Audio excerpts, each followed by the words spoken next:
What is the morality of a worm to a man? What is the morality of a man to a god? Hi, I'm Dr. Zachariah Renfro, and in this short video, we're going to examine divine command theory and natural law theory. These are two of the theories that we're covering in week 2 of our Philosophy 200 course. And hopefully this video will help you with the forum posts that we have and with further studies that you have in the field of philosophy. Hey there. So when it comes to divine command theory, we've got to understand that divine command theory is built on the idea that God is good and has created a system of ethics that takes into account our human nature and is good for us. Within divine command theory, God's commands are good things, and we as human beings, if we're trying to be moral, have to obey God's commands. It falls under the premise of X is good if God commands it. But as we think about it, there could be some immediate problems with that. What if God commands someone to kill somebody? What if God commands someone to do something else that's immoral, right? So the basis of divine command theory is this idea that God's commands are moral and God won't command us to do immoral things. But there could be a long distance between what we as humans consider moral and what a divine being that's creator of the universe might understand as being moral. Our view is limited, our understanding of the world is limited, but within the three Abrahamic religions, God's view is eternal, all encompassing, all lasting, right? So within divine command theory, obedience to God is a central virtue, and God created the universe and created a morality that's good for people. But the problems, there are many of them, and we'll go through them one by one. First one is, how do we know what God commands? Now, when we look at different parts of the Bible, for example, we see some direct commandments. Thou shalt not kill, thou shalt not steal. Very, very direct, telling us don't steal, don't kill, right?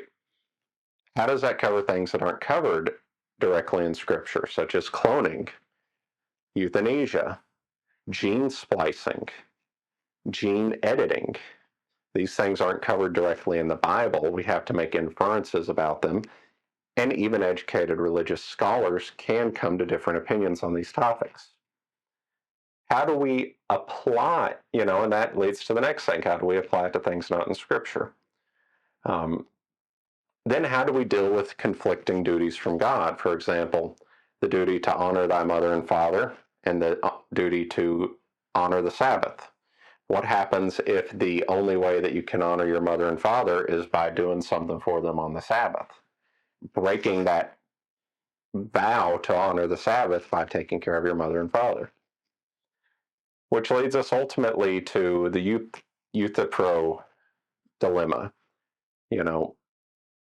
These things that God's commanding, are they good because God commands them? Or are they good because there's some other factor of them that makes them good? A very basic understanding, or one view, I say basic, that's probably not the right word, but one view is that, God can only command us to do things that are good, because God is all good, so he can only command us to do good things. A Platonist or Neoplatonist view would tell us that goodness is a part of God. It's part of his being as God.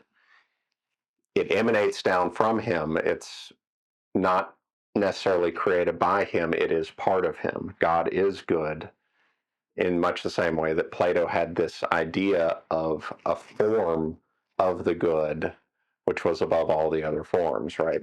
William Lane Craig argues that goodness is a part of God, and the commandments are a part of his nature, right? God commands these things which are good because he is good.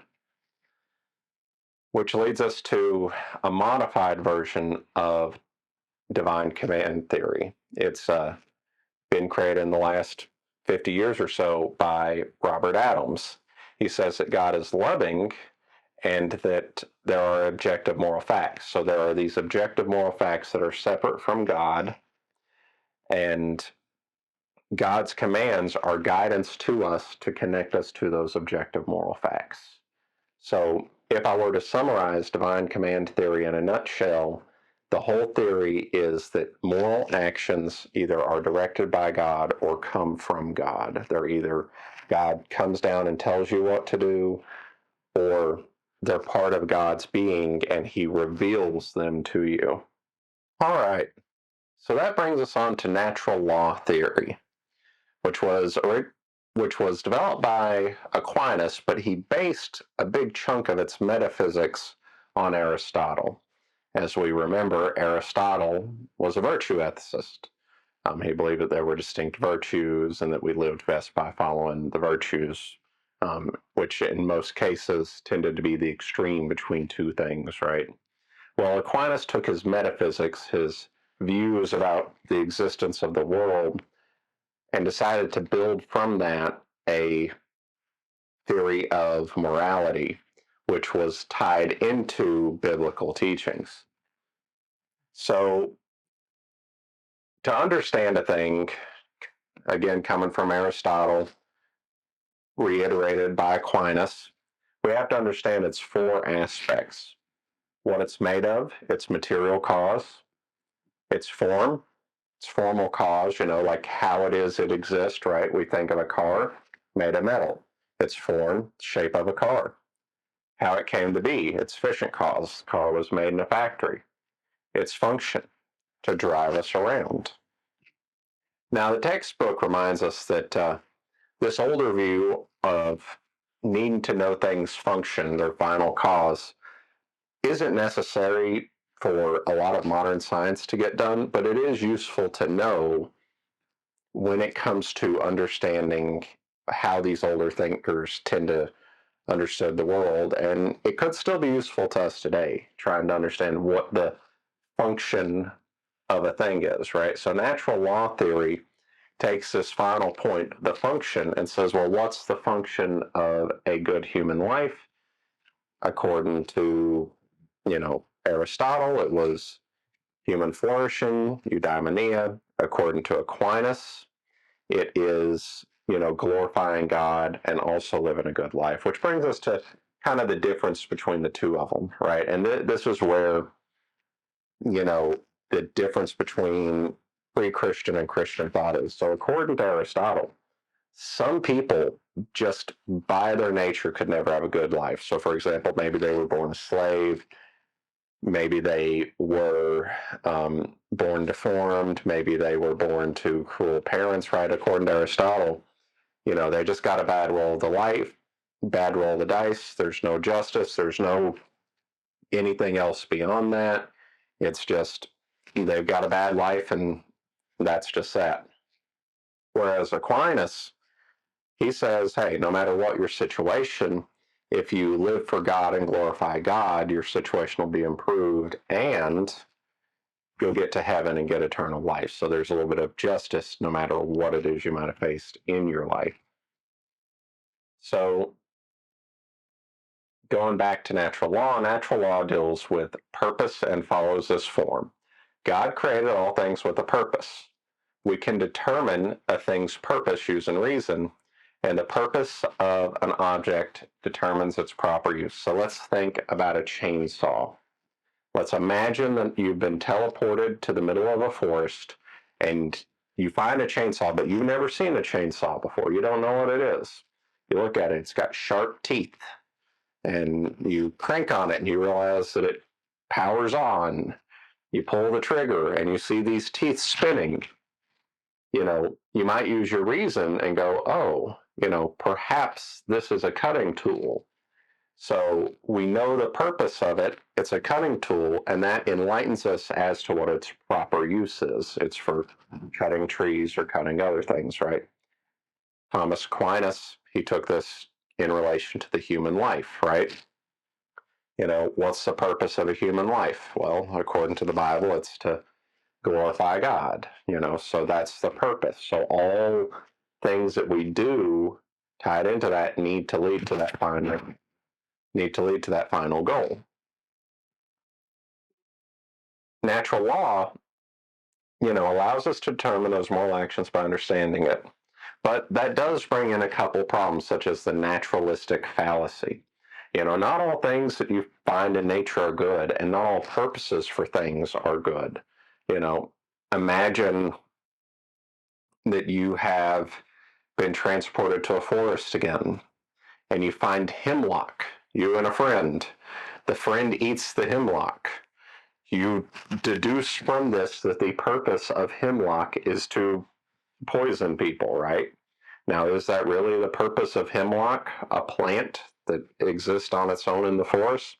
Not necessarily, you know. But then there's another side of the naturalistic fallacy, which is that even if something is pleasurable, or even if we determine it to be good, it doesn't then follow from that it's actually good. So imagine you're back in this forest and you find tobacco plants.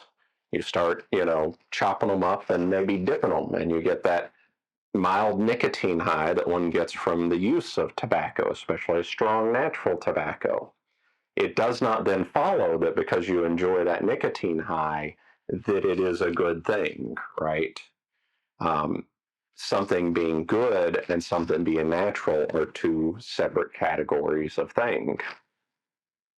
So, and that's what I've got here. Moral distinctions, something's good, it's different from natural observation. So, natural law does not take the view that God's commands in and of themselves are what determines something's morality. Natural law takes the view that God only commands us to do good things. So if God commands it, it must be because it's good as a good thing based off of our purpose, our function, our final cause, right? So that's the natural law view of things. But, you know, God's commands under this view can act as a fail-safe. So, you know, if you look to divine revelation, to the Bible, for example, and you see the Ten Commandments, and you're in a situation where you're not quite sure, your reason isn't telling you what the proper moral action is, then you can look to the command of God as, the proper way to orient yourself.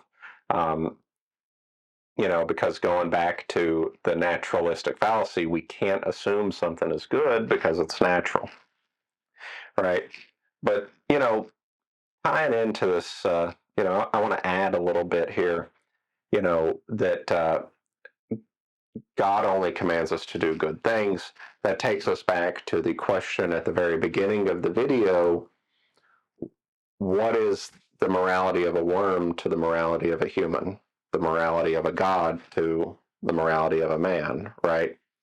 Um, the When we look to the Old Testament, or we look to the Bible in general, there are situations in the Bible where on the face of it, it seems like God is asking them to do immoral things, such as slaying heretics or destroying entire tribes or going through and doing any other number of unethical things. Well, if we look at that from a man's point of view, then, we may very well have a case.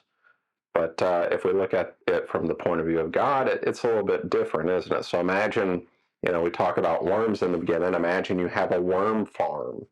You own a bait shop and you've got big containers full of worms.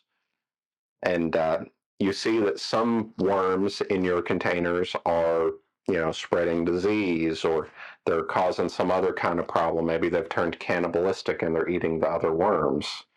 Removing those worms, to the worm getting removed, or to the worm being put in a bad situation, it would seem to be that that's not a moral thing. But to the larger collective of worms, you are doing a good thing because you're protecting them through some means, right?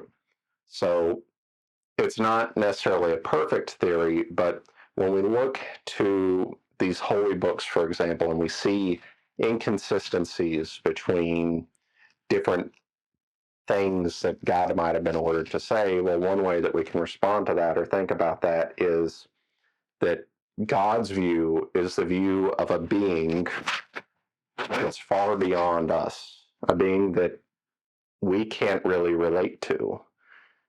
That's why in the story of the Bible, Jesus had to come down as a man for us to understand him, because God as a burning bush or God as a divine force is something so powerful that we can't, with our feeble minds, quite grasp it.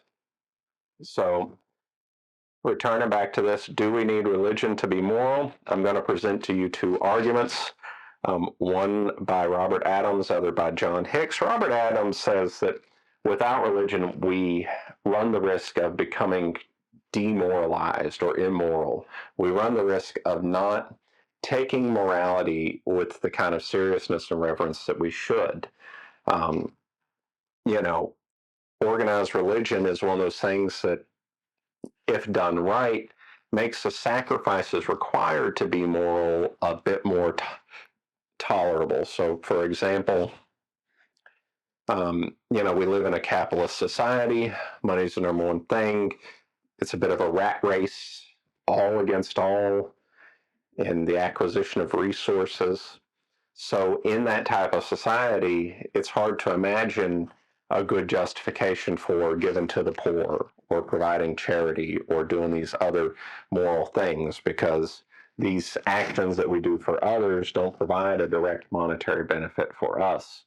So, organized religion, for example, gives us a way to not just do these things actively with a group, but provides us additional justification, to put it a bit more distinctly. There is something good and commendable about groups of people coming together, seeking to improve their lives, seeking to be more moral, and seeking to do good for other people. That is a genuinely good thing. And to the best of my knowledge, we don't quite have those sorts of things, or at least we don't have those things in large number outside of organized religion. They may exist, maybe I'm not aware of them, but we don't see it very much outside of organized religion. And then John Hicks argues that religions help us move away from self-centeredness. Again, we think about the average American life. We're atomized, we're alone, we're just individuals, part of this rat race to collect as much money as we can. By reflecting on, for example, the Gospels or some other religious text, it can help us move away from this idea that life is all about myself. Because I don't know about you as a viewer, but for myself, I find that, I tend to be happiest and I tend to enjoy my life more when I am trying to do things for other people, as opposed to when I'm just chasing my own gratification. So I hope that this lecture on divine command theory, natural law theory, and religion and morality has been helpful. To tie it all together, remember, divine command theory is the view that things are good because God says they're good. Natural law is the view that things are good because it's part of their final purpose, their final cause, and that God only orders us to do good things that will benefit our final cause. And we had a couple different views about religion and morality. I do have a view on the Euthyphro dilemma, which I mentioned earlier. I do have a video on the Euthyphro dilemma. I will link it up. You can watch it and hopefully it'll help you. And I really appreciate you. Thank you so much for your time.